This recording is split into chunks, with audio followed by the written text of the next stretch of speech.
وَلَقَدْ يَسَّرْنَا الْقُرْآنَ لِلذِّكْرِ فَهَلْ مِن مُّدَّكِرٍ۔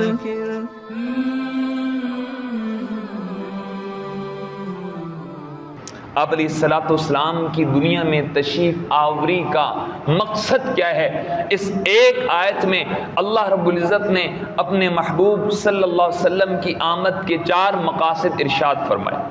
دل کے کانوں سے سماعت فرمائیں، چونکہ میں نے آپ سے آدھا گھنٹہ بات کرنی ہے، اس لیے دھیان ادھر ہوگا تو بات سمجھ میں بھی آئے گی، اور بات کہنے والے کی زبان پہ اللہ وہ بات جاری فرما دیں گے جو بات اس وقت اللہ آپ کے کانوں تک پہنچانا چاہتے ہیں۔ ہاں، لقد من اللہ علی المؤمنین، سب سے پہلے تو اللہ رب العزت نے نبی پاک صلی اللہ علیہ وسلم کی بعثت طیبہ، بعثت مبارکہ پر امت کو احسان کے کلمات ارشاد فرمائے۔ نعمتیں تو بہت ساری دیں، آنکھ دی، ہاتھ دیے، اولاد نعمت، مختلف نعمتیں دی ہیں، ان کا تذکرہ بھی کیا ہے، ان کے شکر کا مطالبہ بھی کیا ہے، لیکن بھائیوں اللہ کی قسم رب کے خزانے میں ایک نعمت اتنی بڑی تھی جس نعمت کے تذکرے کے ساتھ اللہ نے بھی لفظ احسان ارشاد فرمایا۔ آنکھ دی ہے، گنی بھی ہے، اس کے شکر کا مطالبہ بھی کیا ہے، لیکن یہ نہیں فرمایا میرا احسان، فلاں نعمت دی میرا احسان، فلاں نعمت دی میرا احسان۔ ہاں، ہمارے خزانوں میں ایک نعمت اتنی بڑی تھی، لقد من اللہ علی المؤمنین، ایمان والو ہم نے اپنا محبوب تمہیں دے کر تم پہ احسان کیا۔ اذ بعث فیہم رسولا من انفسہم یتلو علیہم آیاتہ ویزکیہم ویعلمہم الکتاب والحکمہ، ہم نے اپنے محبوب کو بھیجا، مبعوث کیا، اور آپ علیہ الصلوۃ والسلام کی تشریف آوری کے قرآن نے اس آیت میں 4 مقاصد ارشاد فرمائے۔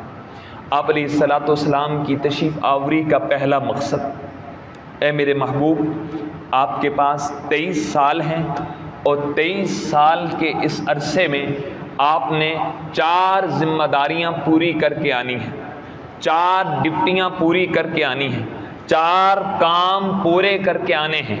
پہلا کام یتلو علیہم آیات۔ مولانا مصعب آگے تشریف آ جائیں، اب آ ہی جائیں۔ یتلو علیہم آیاتی، لفظی ترجمہ میرے محبوب پہلا کام آپ کی بعثت کے مقاصد میں سے امت کو قرآن پڑھ پڑھ کے سنانا، امت پر قرآن کی آیات کو تلاوت کرنا۔ بعض علماء نے اس کو یوں تعبیر کیا ہے، میرے محبوب آپ کی پہلی ذمہ داری امت کا رشتہ قرآن کے الفاظ کے ساتھ مضبوط کرنا ہے۔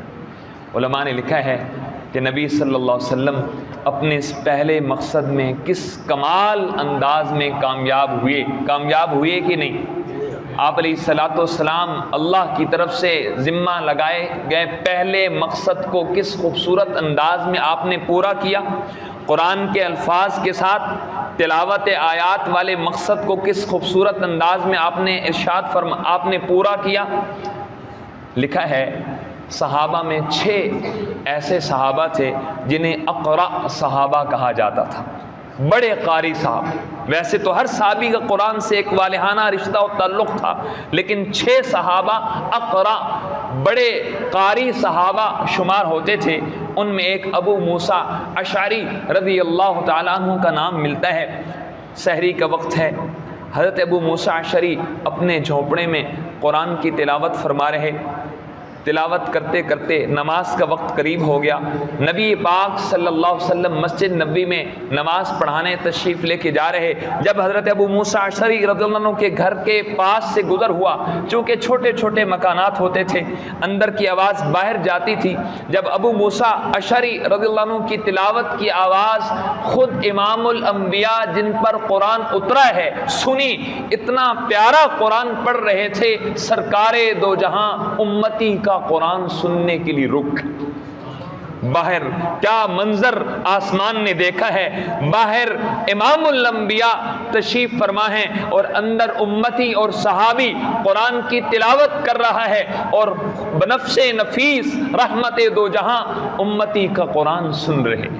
تلاوت ختم ہوئی، آپ مسجد تشریف لے گئے، صحابی رسول بھی مسجد پہنچے، نماز ختم ہوئی، نماز کے بعد آپ نے حضرت ابو موسیٰ اشعری رضی اللہ عنہ کو بلایا اور ایک ایسا خوبصورت تمغہ ارشاد فرمایا، سبحان اللہ، زبان نبوت سے ابو موسیٰ اشعری رضی اللہ عنہ کو ایسی خوبصورت بشارت ملی، فرمایا یا ابا موسیٰ لقد اعطیت مزمار من مزمار آل داؤد۔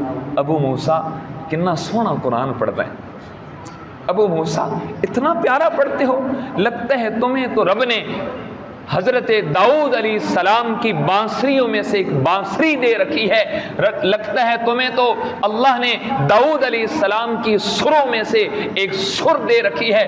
جو ہی ابو موسیٰ اشعری رضی اللہ عنہ زبان نبوت سے یہ سنتے ہیں، فوراً عرض کیا یا رسول اللہ، میرے علم میں نہیں تھا کہ میری تلاوت آپ سن رہے تھے، کاش مجھے پتہ چل جاتا، اے اللہ کے حبیب میں اور خوبصورت پڑھتا، میں اور بنا بنا کے پڑھتا کہ میرے محبوب میرا قرآن سن رہے، میرے محبوب میری تلاوت سن رہے۔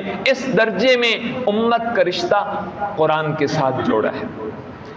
کیا خیال ہے ہم اس بات کی نیت کرتے ہیں کہ ہم بھی اپنا رشتہ قرآن کے الفاظ اور تلاوت کے ساتھ جوڑیں گے؟ میں کم سے کم اتنی نیت کرواؤں گا، بالکل آخری درجے سے شروع کرتا ہوں۔ ممکن ہے مجلس میں روزانہ 5 پارے پڑھنے والے تشریف فرما ہوں۔ اس دور میں بھی ایسے لوگ ہیں، یہاں گول چوک میں ایک تاجر آج بھی زندہ ہے، روزانہ اپنی دکان پہ بیٹھ کے روزانہ 5 پاروں کی تلاوت کرتے ہیں۔